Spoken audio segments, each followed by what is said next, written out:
ಮದಿಹಿಲ್ ಕೋರ್ತವರಿಗಳೇ ಪಾಡಿ ಫಲನಾ. ಇಂದಿನ ಈ ಕಾರ್ಯಕ್ರಮಕ್ಕೆ ಕಿನ್ಯಾ ಕೇಂದ್ರ ಜುಮಾ ಮಸೀದಿಯ ಅಧ್ಯಕ್ಷರಾದಂಥ KC ಇಸ್ಮಾಯಿಲ್ ಹಾಜಿ ಅವರು ಆಗಮಿಸಿದ್ದಾರೆ. ಅವರಿಗೆ ನಾನು ಸ್ವಾಗತವನ್ನು ಬಯಸುತ್ತೇನೆ. ಅದೇ ರೀತಿ ಕಿನ್ಯಾ ಕೇಂದ್ರ ಜುಮಾ ಮಸೀದಿಯ ಕೋಶಾಧಿಕಾರಿಯಾದಂಥ ಬಾವು ಹಾಜಿ ಸಾಗ್ ಬಾಗ್ ಅವರನ್ನು ನಾನು ಅವರಿಗೂ ಸ್ವಾಗತಿಸುತ್ತೇನೆ. ಅದೇ ರೀತಿ ಸ್ವಾಗತ ಸಮಿತಿಯ ಅಧ್ಯಕ್ಷರಾದಂಥ ಮೊಯ್ದೀನ್ ಕುಂಜಿಯವರನ್ನು ಅವರಿಗೂ ಸ್ವಾಗತವನ್ನು ಬಯಸುತ್ತೇನೆ. ಅದೇ ರೀತಿ ಸ್ವಾಗತ ಸಮಿತಿಯ ಕೋಶಾಧಿಕಾರಿಯಾದಂತಹ ಮೊಹಮ್ಮದ್ ನಡುದಾರಿ ಅವರನಿಗೂ ಸ್ವಾಗತವನ್ನು ಬಯಸುತ್ತೇನೆ. ಅದೇ ರೀತಿ ಇಲ್ಲಿಗೆ ಆಗಮಿಸಿದಂಥ ಎಲ್ಲ ಪತ್ರಕರ್ತರಿಗೂ ಸ್ವಾಗತ ಬಯಸ್ತೇನೆ.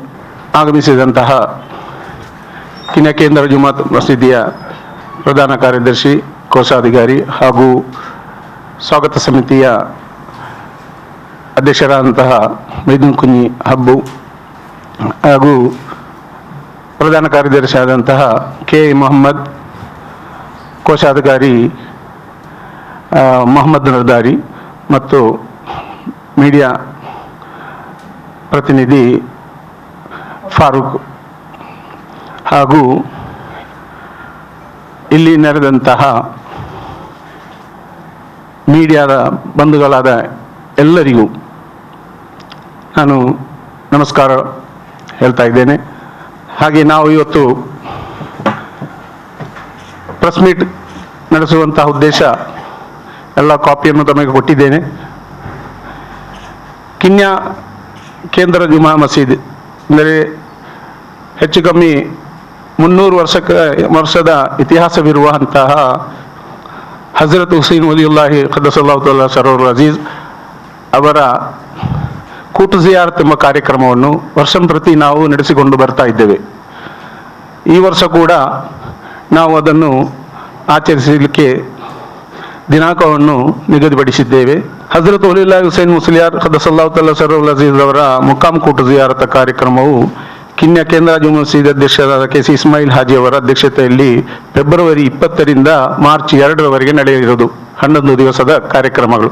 ಅದರಲ್ಲಿ ಉದ್ಘಾಟನೆಯನ್ನು ಫೆಬ್ರವರಿ 20ನೇ ತಾರೀಕಿನ ಸೋಮವಾರ ಸಂಜೆ ಉದ್ಘಾಟನೆಯನ್ನು ಸೈಯದ್ KS ಅಟಕೋಯ ತಂಗಲ್ ಕುಂಬೋಲ್ ಅವರು ಉದ್ಘಾಟಿಸಲಿದ್ದಾರೆ ಹಾಗೂ ಸೈಯದ್ ಅಮೀರ್ ತಂಗಲ್ ಕಿನ್ಯಾ ಅವರು ದುವಾ ನೆರವೇರಿಸಲಿದ್ದಾರೆ. ಕೇಂದ್ರ ಜುಮಾ ಮಸೀದಿಯ ಮುದರಿಸ್ ಅಬ್ದುಲ್ ಮಜೀದ್ ದಾರಿಮಿ ಅವರು ಅವತ್ತು ಮುಖ್ಯ ಪ್ರಭಾಷಣ ಮಾಡಲಿದ್ದಾರೆ.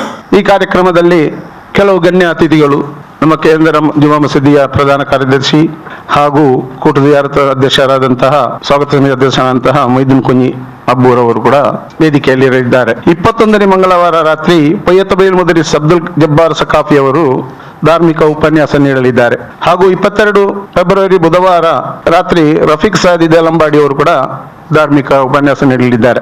23 ಗುರುವಾರ ರಾತ್ರಿ ಲುಕ್ಮಾನುಲ್ ಹಕೀಂ ಸಕಾಫಿ ಪುಲ್ಲಾರ್ ಅವರು ಧಾರ್ಮಿಕ ಉಪನ್ಯಾಸ ನೀಡಲಿದ್ದಾರೆ. 24 ಫೆಬ್ರವರಿ ಅಶ್ರಫ್ ರಹಮಾನಿ ಚೌಕಿ ಕೂಡ ಧಾರ್ಮಿಕ ಉಪನ್ಯಾಸ ನೀಡಲಿಕ್ಕಿದ್ದಾರೆ. ಫೆಬ್ರವರಿ 26 ಬುಧವಾರ ಅಬ್ದುಲ್ ಕರೀಂ ಫೈಜಿ ಕುಂತೂರ್ ಅವರು ಧಾರ್ಮಿಕ ಉಪನ್ಯಾಸ ನೀಡಲಿದ್ದಾರೆ. 27ಕ್ಕೆ ರಾತ್ರಿ ನೌಫಲ್ ಸಕಾಫಿ ಕಲಸ ಅವರು ಕೂಡ ಧಾರ್ಮಿಕ ಉಪನ್ಯಾಸ ನೀಡಲಿದ್ದಾರೆ. 28 ಮಂಗಳವಾರ ರಾತ್ರಿ ಖಲೀಲ್ ಹುದವಿ ಅಲ್ ಮಾಲಿಕಿ ಕಾಸರಗೋಡು ಅವರ ಧಾರ್ಮಿಕ ಉಪನ್ಯಾಸ ನೀಡಲಿದ್ದಾರೆ. ಮಾರ್ಚ್ 1 ಬುಧವಾರ ಮುನೀರ್ ಹುದವಿ ವಿಲೈಲ್ ಧಾರ್ಮಿಕ ಉಪನ್ಯಾಸ ನೀಡಲಿದ್ದಾರೆ. ಮಾರ್ಚ್ 2 ಗುರುವಾರ ರಾತ್ರಿ ಕೂಟು ಜಿಯಾರತ್ ಕೊನೆಯ ಕಾರ್ಯಕ್ರಮವಾಗಿರುತ್ತದೆ. ಈ ಕಾರ್ಯಕ್ರಮದಲ್ಲಿ ಗಣ್ಯ ವ್ಯಕ್ತಿಗಳು ಸೈಯದುಲ್ ಉಲಮಾ ಸೈಯದ್ ಮೊಹಮ್ಮದ್ ಜಿಫ್ರಿ ಮುತ್ತುಕೋಯ ತಂಗಲ್ ಉದ್ಘಾಟಿಸಲಿದ್ದಾರೆ. ಸೈಯದ್ ಇಬ್ರಾಹಿಂ ಖಲೀಲ್ ತಂಗಲ್ ಕಡಲುಂಡಿ ದುವಾ ನೆರವೇರಿಸಲಿದ್ದಾರೆ. ಮಂಜನಾಡಿ ಮುದರಿಸ್ PA ಅಹಮದ್ ಬಾ ಕವಿ ಮಂಜನಾಡಿ ಮುದರಿಸ್ ಧಾರ್ಮಿಕ ಉಪನ್ಯಾಸ ನೀಡಲಿದ್ದಾರೆ. ಆ ದಿವಸ ಇನ್ನು ಕೆಲವು ಗಣ್ಯ ವ್ಯಕ್ತಿಗಳು ಹಾಗೂ ರಾಷ್ಟ್ರೀಯ ನೇತಾರರು ಕೂಡ ಭಾಗವಹಿಸಲಿದ್ದಾರೆ.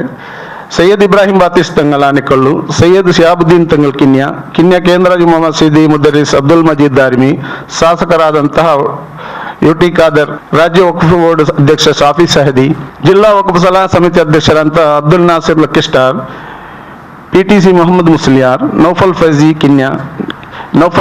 ಕಿನ್ಯಾ ಕೇಂದ್ರ ಜುಮಾ ಮಸೀದಿ ಕೋಶಾಧಿಕಾರಿ ಬಾವು ಹಾಜಿ ಸಾಗ್ಬಾಗ್, ಕೂಟು ಜಿಯಾರತ್ ಪ್ರಧಾನ ಕಾರ್ಯದರ್ಶಿ KI ಮೊಹಮ್ಮದ್, ಕೂಟು ಜಿಯಾರತ್ ಸಮಿತಿ ಕೋಶಾಧಿಕಾರಿ ಮೊಹಮ್ಮದ್ ನಡುದಾರಿ ಉಪಸ್ಥಿತಿಯಲ್ಲಿದ್ದಾರೆ. ಹಾಗೂ ಕೊನೆಯ ದಿವಸ ನಮ್ಮ ಈ ಕಾರ್ಯಕ್ರಮದಲ್ಲಿ ಶ್ರೀರಣಿ ಅನ್ನದಾನವನ್ನು ನಾವು ಮಾಡಲಿದ್ದೇವೆ. ಅದರಲ್ಲಿ ಹೆಚ್ಚು ಕಮ್ಮಿ 20,000 ಅವತ್ತಿನ ಈ ಅನ್ನದಾನಕ್ಕೆ ಎಲ್ಲರೂ ಬರಲಿದ್ದಾರೆ. ನಾವು ಎಲ್ಲರಿಗೂ ಕೂಡ ಅನ್ನದಾನವನ್ನು ಕೊಡ್ತಾ ಇದ್ದೇವೆ. ಅದು ಅನ್ನದಾನ ಅಂದರೆ 20,000 ಜನ ಸೇರಲಿದ್ದಾರೆ ನಮ್ಮ ಕೊನೆಯ ದಿವಸಕ್ಕೆ. 40 ಕ್ವಿಂಟಲ್ ಅದು ಹೆಚ್ಚು ಕಮ್ಮಿ ಅನ್ನದಾನ ಎಲ್ಲರಿಗೂ ಕೂಡ ನಾವು ಅನ್ನದಾನವನ್ನು ಮಾಡಲು ಇಚ್ಛಿಸಿದ್ದೇವೆ. ಅವತ್ತು ಹೆಂಗಸರು ಗಂಡಸರು ಅಂತ ನೋಡಲಿಕ್ಕಿಲ್ಲ, ಎಲ್ಲರಿಗೂ ಕೂಡ ಅವತ್ತು ಅನ್ನದಾನವನ್ನು ಕೊಡ್ತಾ ಇದ್ದೇವೆ. ಸಂಜೆ 2 ಗಂಟೆಯಿಂದ ಮರುದಿವಸ ಬೆಳಗಿನವರೆಗೆ ನಾವು ಈ ಅನ್ನದಾನವನ್ನು ನೀಡ್ತಾ ಇದ್ದೇವೆ. ಹಾಗೂ ಬಹಳ ವಿಜೃಂಭಣೆಯಿಂದ ನಡೆಯುತ್ತೆ. ಪ್ರತಿ ವರ್ಷ ಕೂಡ ಬಹಳ ವಿಜೃಂಭಣೆಯಿಂದ ನಡೀತಾ ಇದೆ. ಈ ಒಂದು ಕಾರ್ಯಕ್ರಮವನ್ನು ನಾವು ನಡೆಸುವುದು ನಿಮ್ಮ ಮೂಲಕ ಎಲ್ಲರಿಗೂ ಪ್ರಚಾರ ಮಾಡಬೇಕು. ನಿಮ್ಮ ಎಲ್ಲ ಸಹಾಯಗಳು ನಮಗೆ ಬೇಕು. ಎಲ್ಲ ಟಿವಿ ಮಾಧ್ಯಮ ಹಾಗೂ ಪತ್ರದಲ್ಲಿ ಕೂಡ ನೀವು ಇದನ್ನು ಪ್ರಚಾರ ಮಾಡಬೇಕು ಅಂತ ನಾವು ನಿಮ್ಮಲ್ಲಿ ಕೇಳಿಕೊಂಡು ಎಲ್ಲ ಸಹಕರಿಸಿದ ಎಲ್ಲರಿಗೂ ನಾನು ಧನ್ಯವಾದ ಹೇಳ್ತಾ ನನ್ನ ಒಂದೆರಡು ಮಾತುಗಳನ್ನು ನಿಲ್ಲಿಸ್ತೇನೆ. ಇನ್ನು ಕೂಟು ಜಿಯಾರತ್ ಎಂದು ಹೇಳಿದರೆ ಆಕ್ಚುಲಿ ಎಲ್ಲರೂ ಉರೂಸ್ ನಮ್ಮಲ್ಲಿ ಕಾಜಿ ಅವರು ಇದ್ದರು, ನಮ್ಮ ಮೊದಲನೇ ಕಾಜಿಯವರು ತೀರಿ ಹೋದರು. ಅವರು ಹೇಳಿದರು ನಾವು ಉರೂಸ್ ಅಂತ ಮಾಡೋದು ಬೇಡ, ಕೂಟು ಜಿಯಾರದ 11 ದಿವಸ 10 ದಿವಸ ನಾವು ಈ ಉಪನ್ಯಾಸ ಕಾರ್ಯಕ್ರಮ ನೀಡಿ, ಧಾರ್ಮಿಕ ಉಪನ್ಯಾಸ ನೀಡಿ 11ನೇ ದಿವಸ ಎಲ್ಲರೂ ಕೂಡ ಅವತ್ತು ರಾತ್ರಿ ತುಂಬ ಎಲ್ಲರೂ ಸೇರ್ತಾರೆ. ಅಲ್ಲಿ ಒಂದು ಮುಖಾಮಿನ ಹತ್ರ ಒಂದು ಪ್ರಾರ್ಥನೆಯನ್ನು ಇಟ್ಟುಕೊಳ್ತೇವೆ. ಆ ಪ್ರಾರ್ಥನೆಯಲ್ಲಿ ಸಾವಿರಾರು ಮಂದಿ ಬಂದು ಸಹಕರಿಸ್ತಾ ಇದ್ದಾರೆ. ಆ ಪ್ರಾರ್ಥನೆಗೆ ಎಲ್ಲರೂ ಸೇರ್ತಾರೆ. ಅದಕ್ಕೆ ಬೇಗ ಕೂಟ ಅಂತ ಹೇಳಿದರೆ ಯಾಕೆ ಸಾಮೂಹಿಕ, ಅದಕ್ಕೆ ಕೂಟು ಅಂತ ನಮ್ಮ ಮಲಯಾಳದಲ್ಲಿ ಹೇಳಿದಾಗ ಕೂಟು ಅಂತಲ್ಲ, ಹಾಗೆ ಸಾಮೂಹಿಕವಾಗಿ ಒಂದು ಪ್ರಾರ್ಥನೆ, ಅದಕ್ಕೆ ಕೂಟು ಜಿಯಾರತ್ ಅಂತ ನಾವು ಒಂದು ದರ್ಗಾದಲ್ಲಿ ಹೋಗಿ ಪ್ರಾರ್ಥನೆ ಮಾಡೋದಕ್ಕೆ ಜಿಯಾರತ್ ಅಂತ ಹೇಳ್ತೀವಿ. ಅಂದ್ರೆ ಕೂಟು ಜಿಯಾರತ್ ಅಂತ ಹಾಗೆ ಕರೆಯುದು. ಅದೇ ರೀತಿ ನಮಗೆ ನಮ್ಮ ಕಾಲಿಯವರು ಒಂದು ಕೊಟ್ಟದು, ಇದನ್ನು ನಾವು ಮುಂದುವರಿಸ್ತಾ ಬಂದಿದ್ದೇವೆ. ಅಂದಿನಿಂದಲೂ ಹಾಗೆ ಕೂಟು ಜಿಯಾರತ್ ಅಂತ ಹೇಳ್ತಾ ಇದ್ದೆ. ತಪ್ಪಾಗಕ್ಕಿಲ್ಲ, ನಾವೊಂದು ಕೂಟು ಜಿಯಾರತ್ ಅಂತ ಹೇಳಿ. ನಾನು ಕಿನ್ಯ ಕೇಂದ್ರ ಜಮಾತ್ ಮಸೀದಿಯ ಅಧ್ಯಕ್ಷನಾಗಿದ್ದೇನೆ, KC ಇಸ್ಮಾಯಿಲ್ ಅಂತ ಹೇಳಿ. ಇವರು ಕೇಂದ್ರ ಜಮಾ ಮಸೀದಿಯ ಪ್ರಧಾನ ಕಾರ್ಯದರ್ಶಿ ಆಗಿದ್ದಾರೆ. ಅಬ್ದುಲ್ ಖಾದರ್ ಹಾಜಿ, ಇವರು ಬಾವು ಹಾಜಿ ಸಾಗ್ಬಾಗ್ ಅಂತ ಹೇಳಿ ಕೋಶಾಧಿಕಾರಿಯಾಗಿದ್ದಾರೆ ಜಮಾ ಮಸೀದಿಯ ಇವರು ನಮ್ಮ ಕೂಟು ಜಿಯಾರತ್ನ ಒಂದು ಸ್ವಾಗತ ಸಮಿತಿಯಿಂದ ನಾವು ತೆಗೆದಿದ್ದೇವೆ. ಅದರ ಅಧ್ಯಕ್ಷರಾಗಿದ್ದಾರೆ ಮೊಯ್ದೀನ್ ಕುಂಜಿ ಅಬ್ಬು ಅಂತ ಕರೆಯುವುದು, ಮೊಯ್ದೀನ್ ಕುಂಜಿ ಬ್ರಾಕೆಟ್ ಅಬ್ಬು. ಇನ್ನು ಇದರ ಪ್ರಧಾನ ಕಾರ್ಯದರ್ಶಿಯಾಗಿದ್ದಾರೆ ನಮ್ಮ KI ಮೊಹಮ್ಮದ್ ಅವರು ಮುಂದುಗಡೆ ಇದ್ದಾರೆ. ಇನ್ನು ಅದರ ಕೋಶಾಧಿಕಾರಿ ಮೊಹಮ್ಮದ್ ನಡುದಾರಿ. ಮತ್ತು ಇದರ ನಮ್ಮ ಮೀಡಿಯಾದ ಒಬ್ಬರು ಇದಾಗಿದ್ದಾರೆ ನಮ್ಮ ಫಾರೂಕ್ ಕೂಡ. ಥ್ಯಾಂಕ್ ಯು ಸರ್ ಎಲ್ಲರಿಗೂ. ನಮ್ಮ ಇದು ಎಲ್ಲ ಮಾಧ್ಯಮದಲ್ಲೂ ನೀವು ಪ್ರಚಾರ ಮಾಡಿಕೊಂಡು ಇನ್ನೊಮ್ಮೆ ಮಗದೊಮ್ಮೆ ನಮ್ಮನ್ನಲ್ಲಿ ಕೇಳಿಕೊಂಡು ನಮ್ಮ ಇವತ್ತಿನ ಈ ಕಾರ್ಯಕ್ರಮಕ್ಕೆ ಕೊನೆಗೊಳಿಸ್ತಾ ಇದ್ದೇವೆ. ನಿಮ್ಮೆಲ್ಲರಿಗೂ ನೆರೆದಂಥ ಎಲ್ಲ ಮಾಧ್ಯಮದವರಿಗೂ ಧನ್ಯವಾದವನ್ನು ಹೇಳ್ತಾ ನನ್ನ 2 ಮಾತನ್ನು ನಿಲ್ಲಿಸ್ತೇನೆ.